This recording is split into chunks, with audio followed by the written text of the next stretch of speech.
کل اس کے والد نے اسے ڈانٹا تھا۔ اس نے کہا کہ وہ سنجیدگی سے اس بارے میں غور کرے گا۔ ہانیہ نے فریہ کا ہاتھ تھپتھپایا اور ایک ٹھنڈی آہ بھری، لیکن پھر بھی میرا دل مطمئن نہیں ہے۔ بڑی ماں، میں ریان سے بات کروں گی۔ میں بھی چاہتی ہوں کہ اس کا مستقبل اچھا ہو۔ فریہ جانتی تھی کہ ریان کی یہ ملاقات پچھلی بار سے مختلف ہوگی۔ احسان اس بار واقعی سنجیدہ تھا۔ اگر ریان اگلے سال شادی کر لیتا ہے تو پھر جب بھی فریہ کو نزلہ زکام ہوگا وہ اس کے پاس نہیں ہوگا۔ وہ تہوار جیسے دنوں میں بھی اپنی بیوی کے ساتھ ہوگا۔ جب وہ دفتر سے گھر آئے گا تو جو ملک ٹی اور کیک وہ خریدے گا وہ سب کچھ اس کی بیوی کے لیے ہوگا۔ فریہ کو اس کے لیے خوش ہونا چاہیے تھا، لیکن اسے بے چینی اور الجھن ہونے لگی۔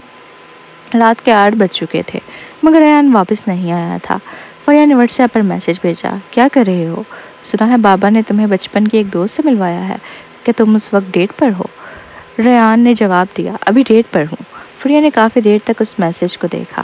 اسے دل میں گھٹن سی محسوس ہوئی اور اس نے فون ایک طرف پھینک دیا۔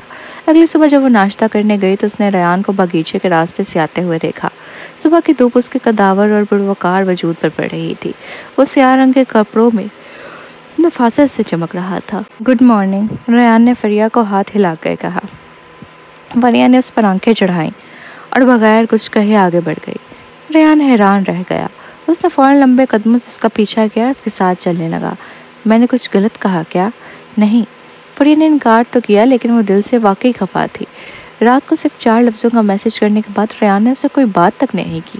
اسے لگا ریان نے اپنی محبت کو دوستوں پر ترجیح دی ہے۔ جب وہ خود پچھلی بار بلائنڈ ڈیٹ پر گئی تھی تب بھی وہ ریان سے واٹس ایپ پر بات کرتی تھی۔ ریان نے اچانک پوچھا، تمہارا زکام ٹھیک ہو گیا؟ ہاں، تو پھر کب آزمائیں گے؟ ریان نے اچانک کہا۔ شروع میں فریہ کو سمجھ نہ آئی، لیکن چند قدم چلنے کے بعد اسے یاد آیا کہ چند دن پہلے صبح کے وقت انہوں نے کیا بات کی تھی۔ اس کا دل دھڑکنے لگا، مگر اس نے ظاہر کیا جیسے اسے کچھ یاد ہی نہ ہو۔ کیا مطلب، کیا بات کر رہے ہو؟ تم بھول گئی؟ ریان نے بھویں چڑھاتے ہوئے کہا، تم نے وعدہ کیا تھا کہ مجھے تمہیں ایک بار چومنے کی اجازت ہوگی۔ یہ واقعی ہوا تھا۔ فریہ شرم اور غصے سے لال ہو گئی۔ اس نے ریان کو گھورتے ہوئے عجیب لہجے میں کہا، اب تو تمہیں میری ضرورت نہیں رہی نا؟ تمہارے ابو نے تو تمہاری کسی سے ملاقات بھی کروا دی ہے۔ تم صبر کی بات کر رہی ہو؟ اوہ، تو اس کا نام صبر ہے؟ فریہ نے بھویں چڑھائیں۔ ضرور، بڑی باوقار اور خوبصورت ہوگی۔ نہیں، تم غلط سمجھ رہی ہو، وہ بالکل بھی باوقار نہیں ہے۔ ریان نے مسکراتے ہوئے، اس کی طبیعت کافی شوق ہے تو یہ تو اور بھی اچھا ہے، وہ تمہارے مزاج سے خوب میل کھاتی ہوگی۔ فریہ نے مصنوعی مسکراہٹ کے ساتھ کہا، تو بس اب اسی کے پاس جاؤ، بابا نے تو کہہ دیا ہے کہ تم دونوں کو اگلے سال شادی کرنی ہے۔ ریان نے ہونٹ بھیج لی اور کچھ نہ کہا، جیسے خاموشی سے تسلیم کر رہا ہو۔ فریہ نے زبردستی مسکراہٹ سجائی، تو میں تمہیں پہلے سے ہی مبارکباد دے دیتی ہوں۔ لگتا ہے مجھے جلد ہی کوئی تحفہ تیار کرنا پڑے گا۔ کہ تم چاہتی ہو کہ میں شادی کر لوں؟ ریان نے اس کا ہاتھ پکڑا اور آنکھوں سے جھانکتے ہوئے پوچھا۔ فریہ نے اس کا ہاتھ جھٹک دیا اور سر جھکا کر چلتی رہی۔ اس نے بے پرواہی سے کہا، میں تو شادی نہیں کر رہی، یہ تمہارا ذاتی معاملہ ہے۔ ویسے بھی بڑی ماں نے مجھے کہا تھا کہ میں تمہیں سمجھاؤں، تم صرف شادی سے ہی باہر کی منفی خبروں سے ختم کر سکتے ہو۔ بڑے بابا نے بھی حکم دیا ہے، اگر تم ایسے ہی وقت ضائع کرتے رہے اور کوئی گرل فرینڈ نہ ہی بنائے تو وہ سمجھیں گے کہ تم ابھی تک اس آدمی کو بھول نہیں پائے۔ اس وقت تمہارا کریئر خطرے میں پڑ جائے گا۔ تمہیں یہ بھی سمجھنا چاہیے کہ بڑے بابا کا کاروبار وزیر اعظم بننا بھی یقینی نہیں ہے۔ وہ تمہاری مدد صرف چند سال تک کر سکتے ہیں۔ اگر تم نے موقع نہ پکڑا تو آگے بڑھنا بہت مشکل ہو جائے گا۔ یہ سب باتیں بڑی ماں نے مجھے کل رات کہی تھی۔ کیا میں تمہیں ایسا انسان لگتا ہوں جسے کامیابی کے لیے اپنے ماں باپ پر انحصار کرنا پڑے؟ ریان کی آواز سرد ہو گئی۔ اس کے عام طور پر نرم چہرہ صاف ناراض آ رہا تھا۔ کیا میں تمہیں اتنا نااہل لگتا ہوں؟ فریہ حیران رہ گئی۔ ایک دھوپ سے روشن سردی کی صبح تھی مگر یہاں ماحول گرم ہو گیا تھا۔ میرا مطلب یہ نہیں تھا، میں تمہاری قابلیت سے واقف ہوں۔ میں صرف یہ سوچتی ہوں کہ بعض اوقات ہم کچھ شارٹ کٹس لے سکتے ہیں۔ والدین کی مدد سے ہم زندگی میں کئی الجھنوں سے بچ سکتے ہیں۔ فریہ نے کندھے جھکاتے ہوئے خود کو کمتر محسوس کرتے ہوئے کہا، شاید مجھے تمہارے معاملات میں مداخلت نہیں کرنی چاہیے تھی، لیکن موم نے کہا تھا کہ میں تمہیں سمجھاؤں۔ چھوڑو، اب میں تمہارے معاملات میں دخل نہیں دوں گی۔ یہ کہہ کر وہ مڑ گئی اور چل پڑی۔ دل میں سے واقعی تکلیف ہو رہی تھی۔ اسے خیر خواہی سے ریان کو مشورہ دے رہی تھی مگر اس کا لہجہ اتنا سرد کیوں تھا؟ ہانیہ نے فریہ سے کہا تھا کہ اسے سمجھائے مگر ریان کو بات پسند نہیں آئی۔ بعض اوقات فریہ کو لگتا تھا کہ وہ درمیان میں پھنسی گئی ہے۔ ریان نے اس کے ناراض وجود کو جاتے ہوئے دیکھا۔ وہ کچھ اور کہنا چاہتا تھا مگر کھانے کا کمرہ سامنے تھا۔ اس نے لب بھینچ لی اور خاموشی اختیار کر لی۔ پورے ناشتے کے دوران فریہ بالکل چپ رہی جبکہ احسان اور ہانیہ وقتاً فوقتاً ریان سے کل کی بلائنڈ ڈیٹ کے بارے میں پوچھتے رہے۔